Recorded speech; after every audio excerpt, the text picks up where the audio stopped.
अब हम आगे बढ़ते हैं कि 8 के 16 घंटे कैसे बनाएं, क्योंकि हमें 24 घंटे चलते फिरते खाते पीते सोते जागते हमेशा परमात्मा की याद बनी रहे। कोई भी क्षण ऐसा ना हो जो परमात्मा की याद से खाली हो, और बड़े आराम से हो सकता है। तो कैसे परमात्मा की याद में बिताएं। और दूसरा देखना यह भी है कि हमारे काम का समय ना खराब हो। ठीक है, अगर काम का समय खराब हुआ तो हमारी इच्छा पूरी नहीं हुई, दस्त बकार, दिल बेयार। मन परमात्मा की याद में डूबा हो, हर क्षण परमात्मा की याद में डूबकर काम चलता हो और हाथ पैर हमारे काम करते रहे हो। यही अखिल भारतीय सदमत सत्संग की जो साधन पद्धति है उसकी खूबी है, और बड़े आराम से ये पार किया जा सकता है। देखना ये कि हमारे दुनिया के काम पर कोई असर ना पड़े, बल्कि और सुंदर होते चले जाए आज से अच्छे। तो पहली सीढ़ी में आधा घंटा सुबह पूजा का, आधा घंटा सायकाल पूजा, आधा घंटा दोपहर भोजन, आधा घंटा रात्रि भोजन, और 6 घंटे सोने के, ये हमने अपने पूरे कर लिए। और 24 में से 8 घंटे परमात्मा की याद, परमात्मा का ध्यान। अब हम आगे बढ़ते हैं। अब हम ये देखेंगे कि हमारे पास और कोई समय खाली है जो हम परमात्मा को दे सकते हैं। इन संतों ने बड़ी सुंदर नीति अपनाई और बताया कि 8 घंटे के अलावा यदि आपके पास कोई समय खाली है तो परमात्मा को दें, अगर खाली नहीं है तो कोई बात नहीं। कैसे दें, इसका तरीका मैं आपके सामने रखूंगा। आप अपने तरीके से सोचिए कि आप कैसे परमात्मा का चिंतन और बढ़ा सकते हैं 8 घंटे के अलावा। मैं अपने तरीके से बताऊंगा, आप सोचिए अपने तरीके से कि हम कैसे परमात्मा का चिंतन कर सकते हैं और अपने समय को बढ़ा सकते हैं। तो अगर खाली है तो परमात्मा को दे।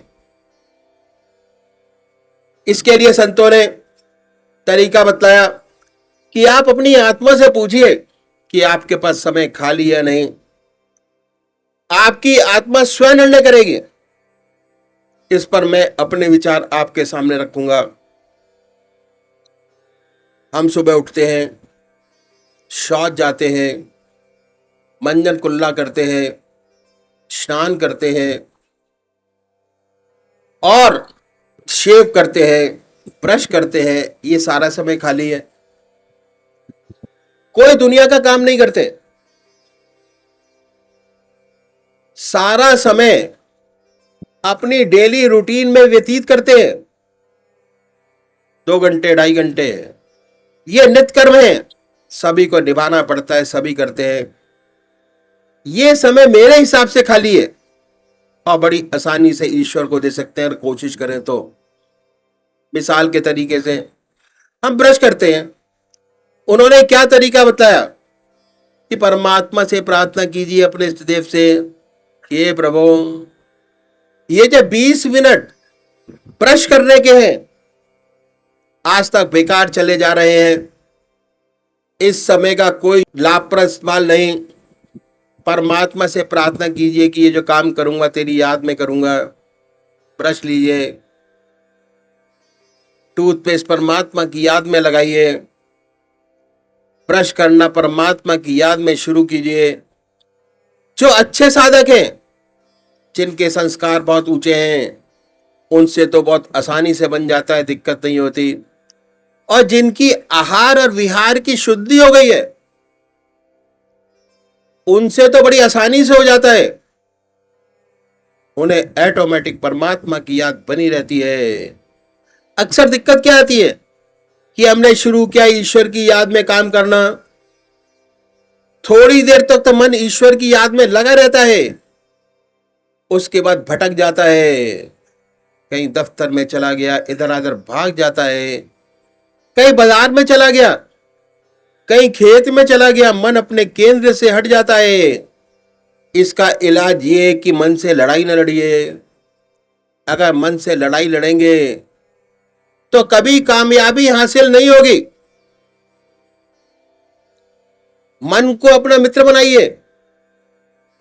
मन चला जाए दफ्तर में तो बड़े प्यार से समझाइए कि 8 घंटे दफ्तर में तो लगाना ही, 9 बजे से 5 बजे तक क्या करेंगे, 10-12 मिनट का समय है, ईश्वर की याद में लगाइए। बड़े प्यार से समझाइए, उसे ईश्वर की याद में लगाइए। हो सकता है थोड़ी देर मन लगा रहे, फिर कि तीसरी जगह चला जाए, आपको पता भी ना चले। पर हमारी आत्मा हमारे मन को देखती रहती है, बताती रहती है हम क्या कर रहे हैं। और जब मन हट जाए फिर प्यार से लाइए, ईश्वर की याद में लगाइए। अगर मन से झगड़ा करेंगे तो कभी सफलता आपको हासिल नहीं होगी। बार बार धीरे धीरे अभ्यास करने से होगा। अभ्यास की एक विशेषता है, जितनी हमारी आदत है वो अभ्यास से बनती है। अगर चाय पीने की आदत है, सुबह जल्दी, तो ऑटोमेटिक याद आ जाएगा कि आज चाय नहीं पी, फौरन याद आ जाएगा। यही सिगरेट पीने वालों का भी हाल है। पीते पीते चेन स्मोकर हो जाते हैं। एक बुझी की दूसरी लगाई। यदि पूछे कि भाई इसका स्वाद क्या है, तो कहेंगे कि भाई स्वाद ना पूछो, ये तो कड़वा कड़वा धुआं है। लेकिन आदत पड़ गई है, बड़ी मजबूरी है। पहले देखा देखी, उसके बाद बड़ी मजबूरी है। ऐसे ही शराब पीने की आदत पड़ जाती है। पहले देखा देखी किसी इष्ट मित्र की पार्टी में एक पैक पीते हैं, दूसरी पार्टी में दूसरा, तीसरी पार्टी खुद देते हैं, पीते और पिलाते हैं। धीरे धीरे प्रतिदिन पीते हैं, फिर बिना पिए सो नहीं पाते। आदत और पड़ी, जीवन के लाले पड़े हैं, पर आदतवश छोड़ नहीं पाते। हालांकि स्वाद इसका कितना खराब है। तो एक काम को बार बार करने से आदत बन जाती है। अगर हम जीवन में अभ्यास से अच्छी अच्छी आदतें बनाए तो ऐसी प्यारी आदत बन जाएगी कि जैसे ही ब्रश हाथ में आएगा, ऑटोमेटिक आपको ईश्वर की याद हो आएगी। आपको प्रयत्न नहीं करना पड़ेगा।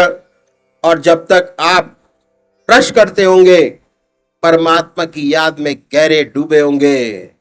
कुल्ला किया, ब्रश रखा, दूसरा ख्याल आया।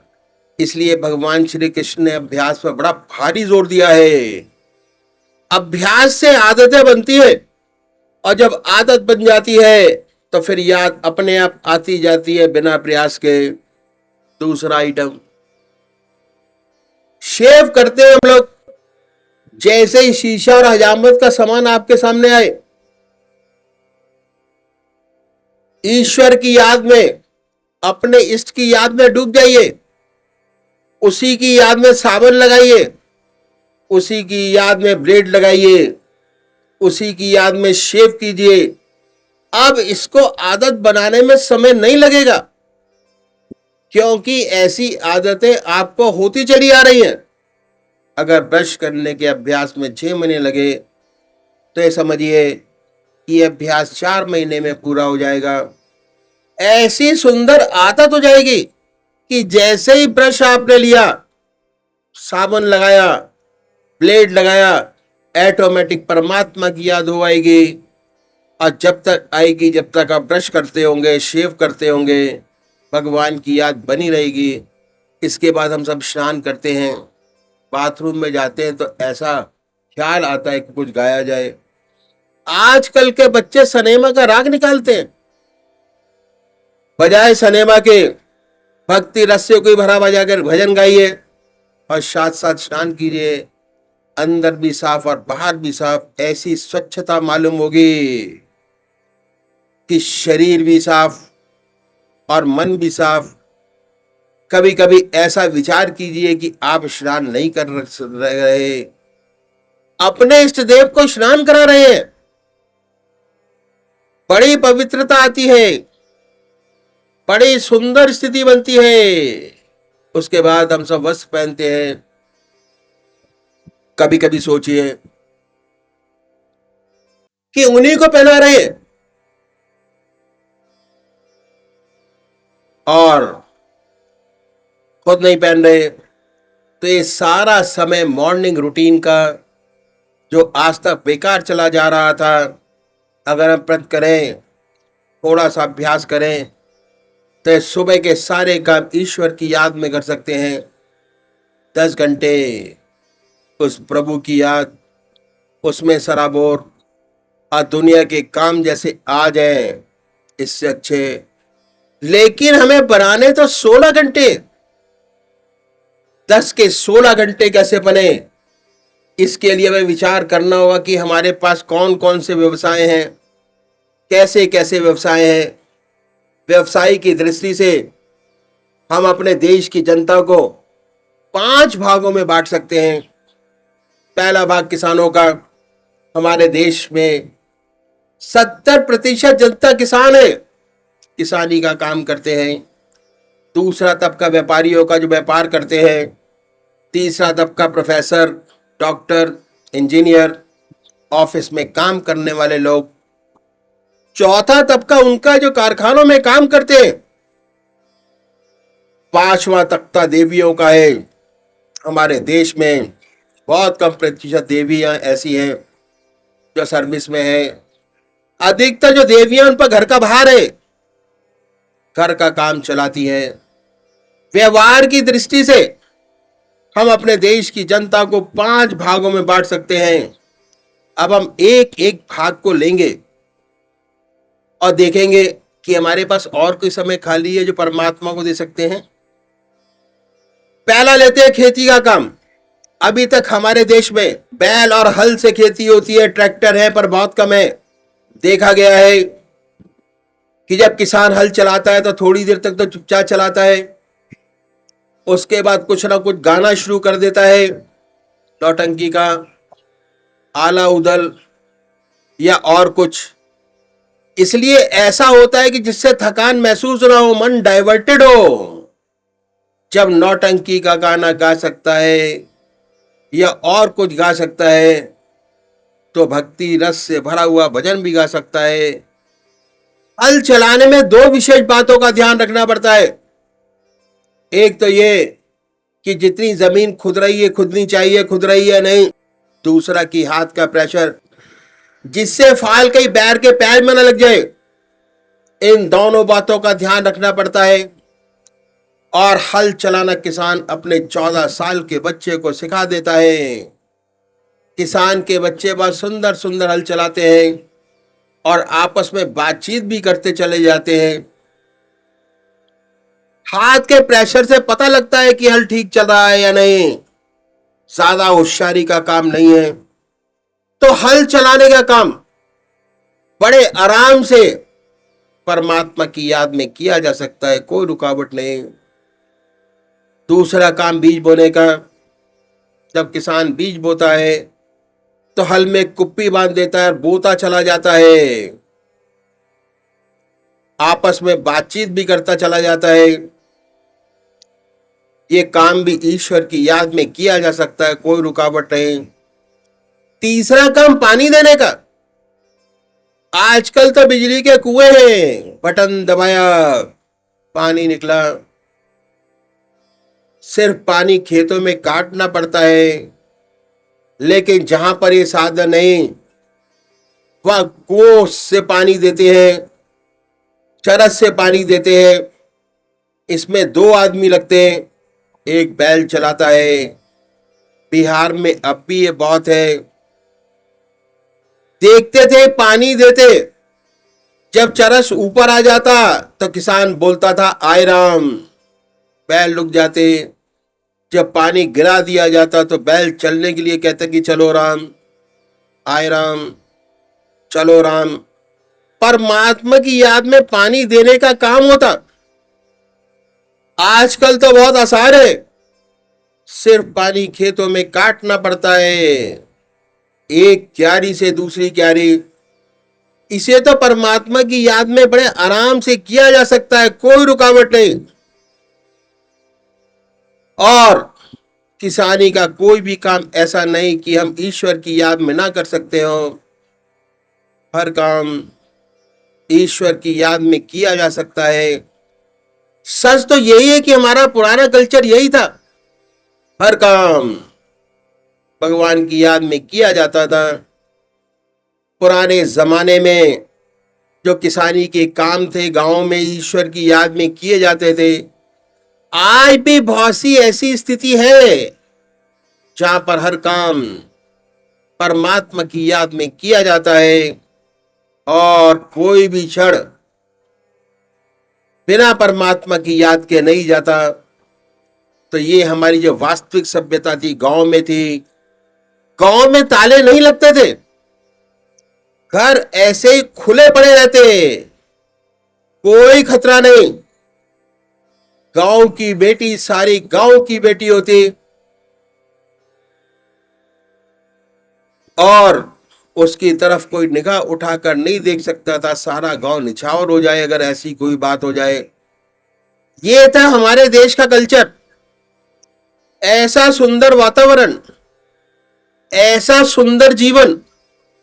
किसान की कमाई बड़ी मेहनत की कमाई है, बड़ी मेहनत से अन्न पैदा करता है। जितनी जरूरत है घर में रखता है, बाकी शहरों में बेच देता है, जिससे शहरी लोग अपना पेट भरते हैं। उसका काम बहुत परोपकार का है। अगर सारे किसान एकता कर ले, शहरों में ना भेजें, जिससे शहरी लोग तो समस्या पैदा हो जाए। उनका काम बहुत सुंदर है, भगवान ने बहुत अच्छी रोजी दी है उसे। मेहनत का काम, ईमानदारी का काम, ईश्वर में जीवन। किसान को परमात्मा ने अपना सबसे प्यारा बेटा बनाया है आध्यात्मिक दृष्टि से। अगर आप संतों का इतिहास देखें उठाकर तो आपको ताज्जुब होगा। 99% जितने महात्मा हुए सारे गांव के थे। चाहे देखिए विवेकानंद कलकत्ता के थे, तो जितने महात्मा हुए, चाहे गुरु नानक देव, चाहे संत कबीर, क्या तुलसीदास, क्या नामदेव, क्या ज्ञानदेव, सब गांव के थे। ऐसा सुंदर वातावरण उपलब्ध था, हर क्षण ईश्वर की याद। अगर 70% लोग चाहें सुंदर सच्चा जीवन अपनाए, अपना ईश्वर में जीवन बना सकते हैं। 24 के 24 घंटे परमात्मा की याद हो जाए, कितना सुंदर जीवन बन सकता है। अगर इस तरफ प्रवृत्ति हो जाए, रुझान हो जाए कि हम क्या खो रहे हैं। पर क्या है, आज गांव में राजनीति घुस गई है, गंदी अवसर है भगवान ने दिया हुआ। मनुष्य जीवन दिया है अच्छा जीवन बनाने के लिए। अगर हम चाहें प्रगतिशील हों, अपने देश को स्वर्ग बना सकते हैं। प्रेम की गंगा बहे, इतनी आत्मीयता हो, अपने और गैरों में फर्क मालूम ना हो।